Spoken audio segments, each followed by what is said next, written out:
La berceuse, c'est le chant qui apaise, qui endort l'enfant. De Laponie ou du Maghreb, d'Italie ou du Japon, comme ici, le principe reste le même.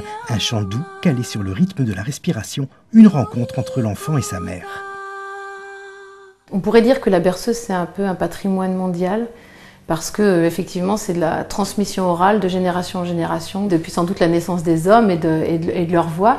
Je ne crois pas qu'il y ait une culture où il n'y ait pas cette pratique de berceuse. Et là, tu repars.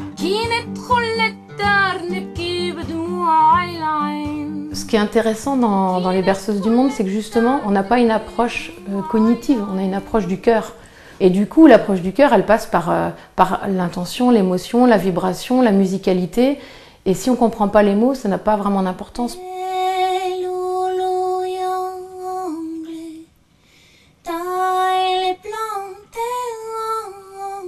Toutes les chansons, on peut les chanter de toutes les façons possibles. Fai la nanna, par exemple, cette chanson italienne qui fait Fai la nanna bambina.